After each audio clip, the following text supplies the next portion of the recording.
Hi friends, welcome back to Whiskey and Wit. Today's video is a super easy DIY with Dollar Tree supplies just in time for Memorial Day, so stay tuned. For this project, you will need 3 of these square signs. I found them in the photo section. They had a lot of different options, so whichever works, you're going to be painting them. And then one of these 3-star decor pieces that you can find in the 4th of July Memorial Day section. Step 1, I grabbed some Waverly chalk paint and covered all 3 of the boxes completely on the front and the sides, and I did 2 coats of the white so it was completely covered and you couldn't see any of the stuff underneath. Next, I pulled apart the hanging star decor, and if you are going to be concerned with a little bit of that glue left over on the back, you're going to want to sand it down, but it didn't really bother me.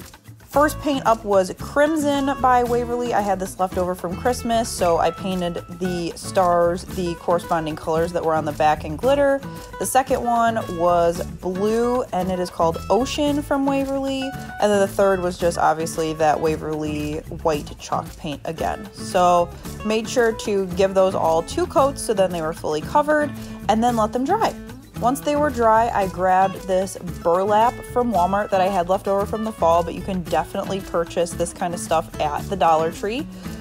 I liked the width because it matched up with these boxes.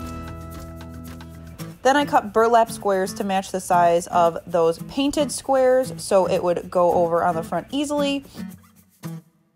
And the last step before hooking it on was I frayed some of the edges to give it that rustic kind of farmhouse feel. So you can really pull off as many pieces as you want, and then I cut off that end so all 4 edges were the frayed burlap. Then I matched it up, trimmed it as needed, and then I took a hot glue gun and stuck it down just to make sure that everything stayed.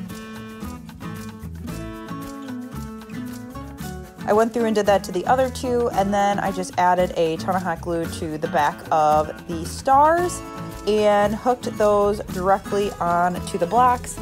I made sure that the bottom of the star was flush with the bottom of the box, so when you stood it up, it all matched. So there you go, super quick and easy DIY for you today. I love how these turned out. They'll be great all summer long, and you can really put them anywhere throughout your house and really dress it up. Thanks so much for watching. Give this video a thumbs up if you like these quick, simple DIYs. Also hit subscribe down below so you don't miss a future Whiskey and Wit video, and I will see you guys in the next one. Bye!